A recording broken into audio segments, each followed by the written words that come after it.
Salam. Yesus mengasihi kita semua. Dia telah membuktikannya di atas kayu salib.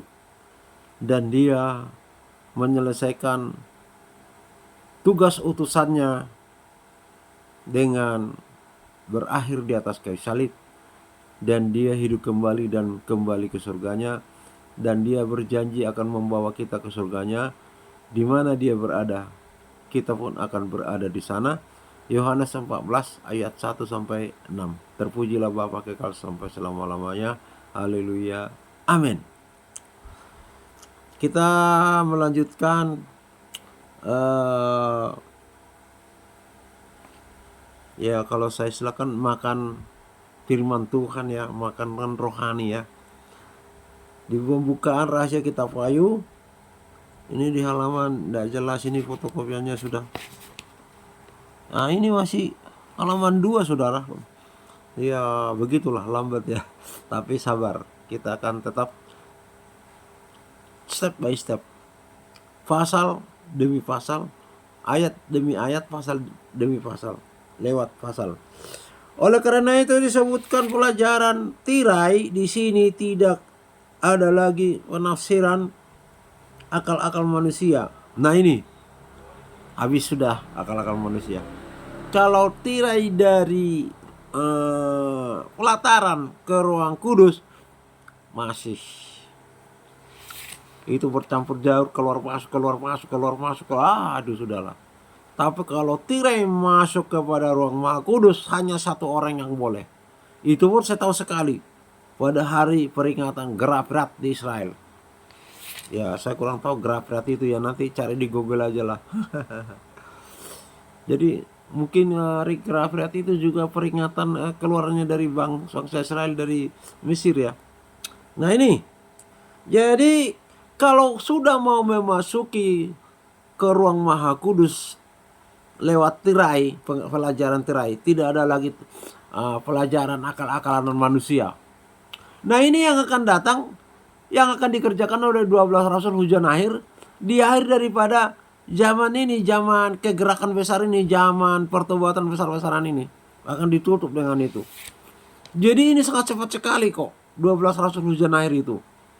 Karena hanya penyempurnaan gereja pengantin, penyempurnaan pengajaran dogma-dogma segala macam yang tidak berguna disapu bersih, diamputasi, dioperasi, dibuang, apa itu namanya. Jadi kita sekarang harus menyiapkan diri supaya tidak menolak ajaran itu.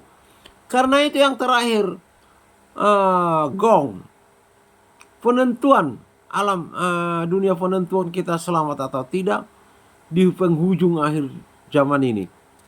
Nah itu jadi bahkan mungkin masih banyak gereja yang bingung gereja pengantin itu yang mana.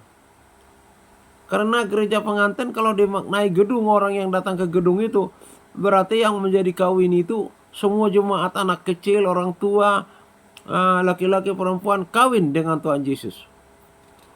Kalau perkawinan dalam arti ada keakraban, ada sukacita, damai sejahtera antara kita berhubungan manis dalam memuji menyembah Tuhan dan Tuhan mengasihi kita dengan damai sejahtera, masih bisa diterima itu secara umumnya.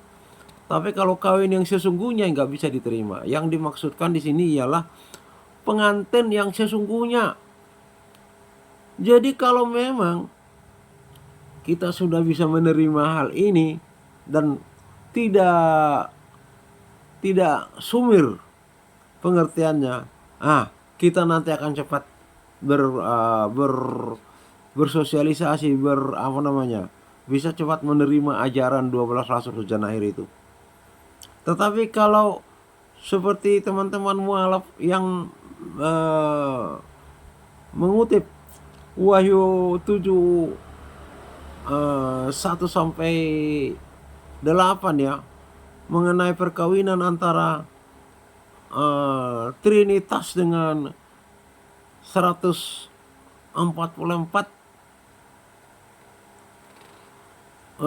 perempuan, dia mempertanyakan kok Allah kok kawin.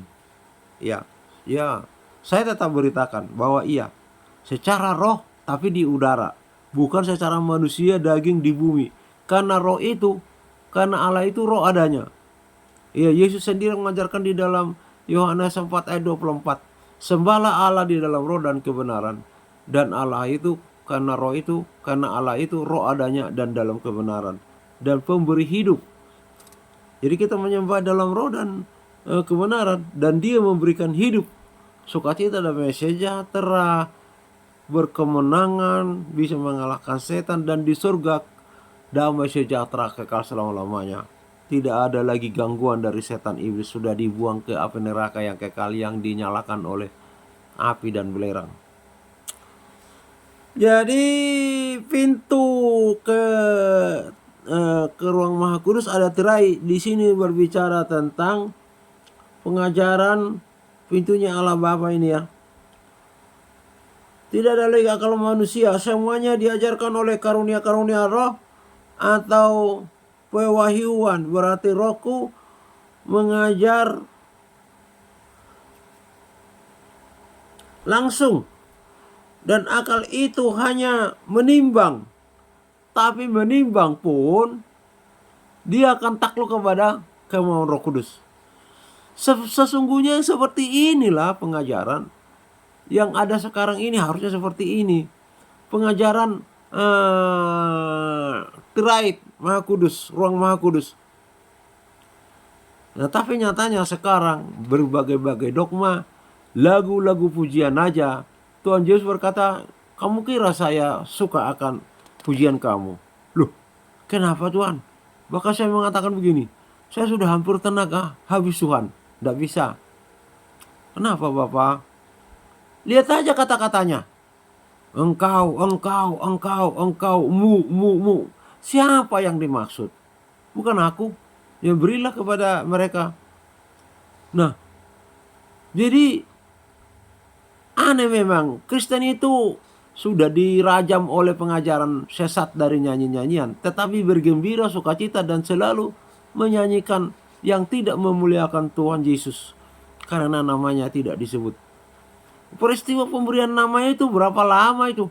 Dari perjanjian baru. Coba itu klik itu lamannya si Elia Miron itu. Untuk satu nama itu di perjanjian lama betapa banyaknya nubuatan-nubuatan untuknya. Sampai kepada nubuatan Yesaya.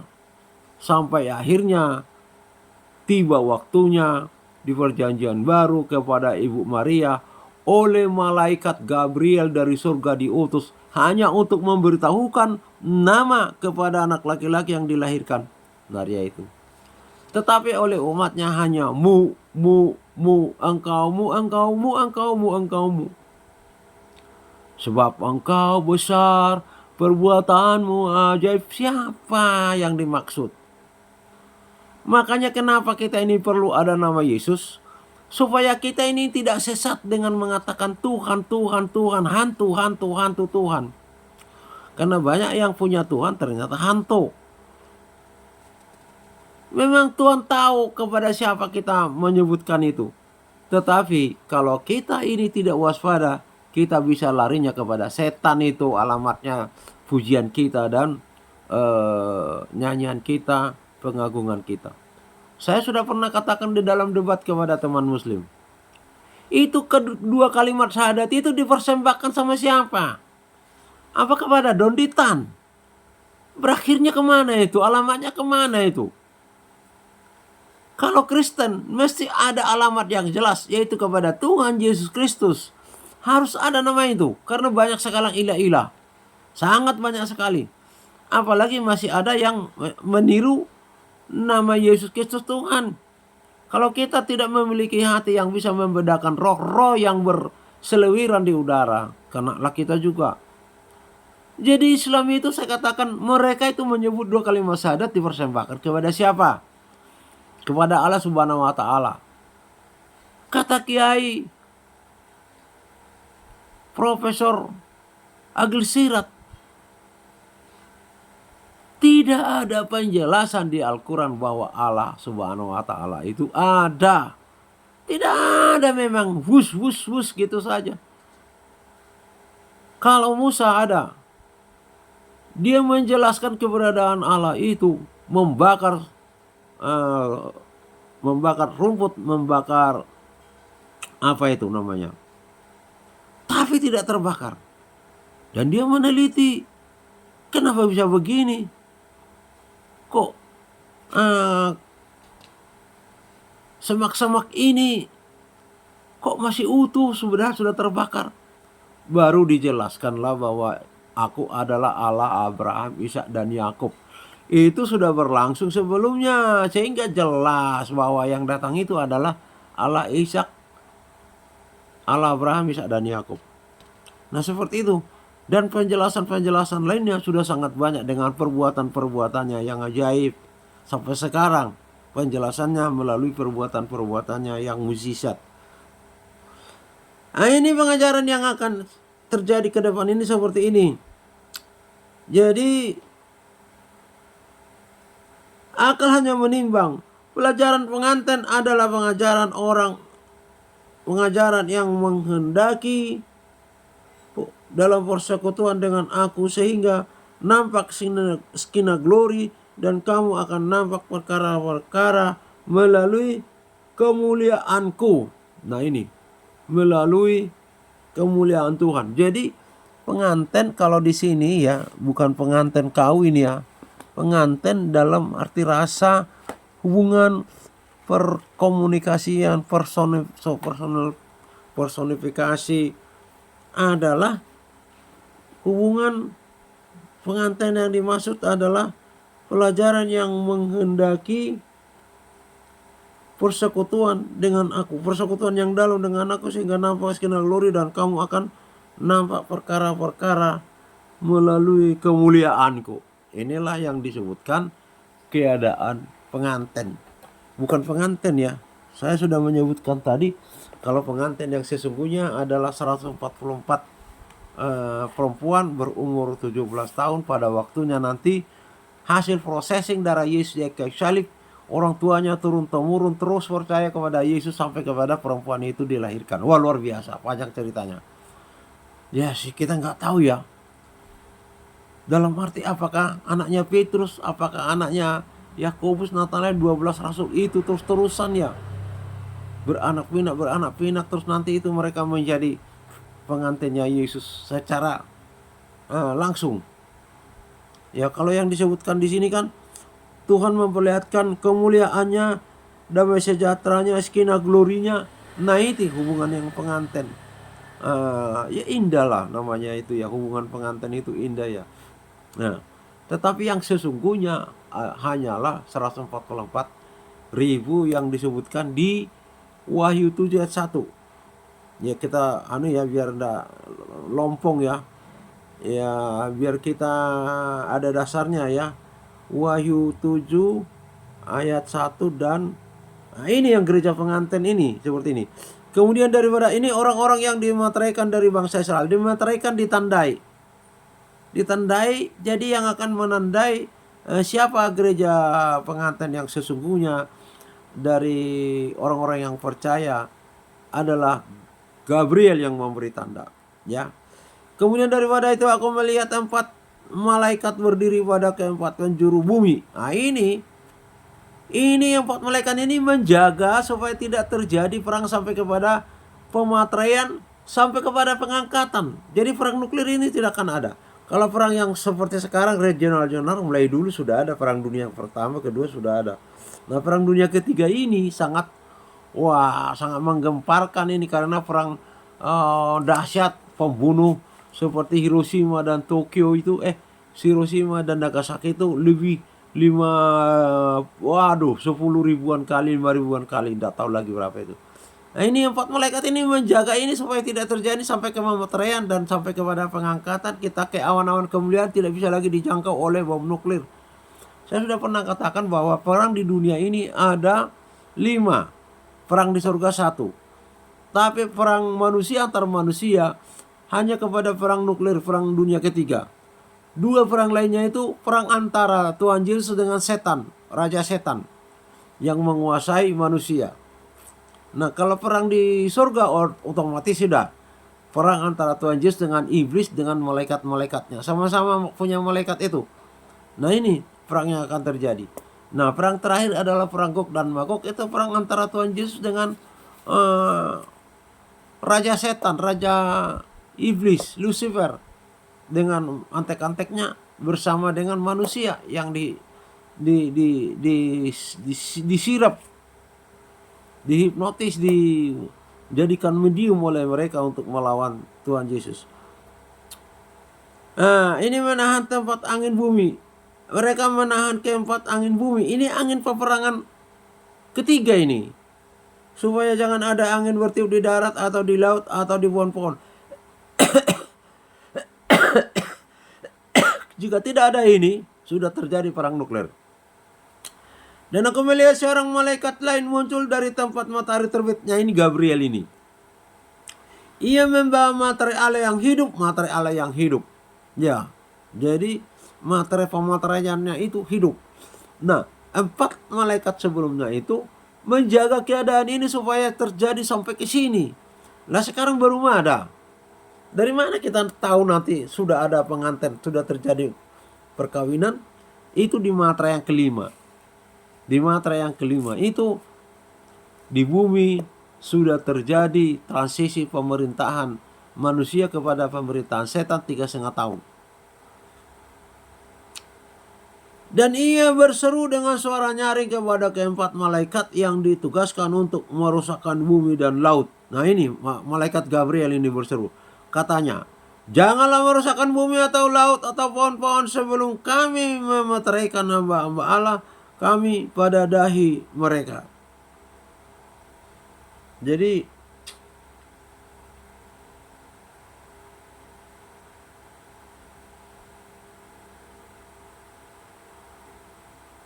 kalau yang dimaksudkan di sini adalah pohon-pohon itu, ya, karena manusia juga digambarkan pohon kehidupan. Manusia itu memperoleh pohon, manusia itu adalah pohon. Tapi intinya di sini yang bisa menghambat pemeteraian ini dan bisa menggagalkan pengangkatan umat bangsa terpilih Tuhan Yesus itu ke surga. Nah ini. Jadi intinya jangan sampai terjadi penggagalan ini oleh karena angin peperangan yang dihembuskan oleh setan. Aku mendengar jumlah mereka yang dimateraikan itu 144.000 yang telah dimateraikan dari semua suku keturunan Israel. Inilah pilihan yang akan melahirkan anak-anak.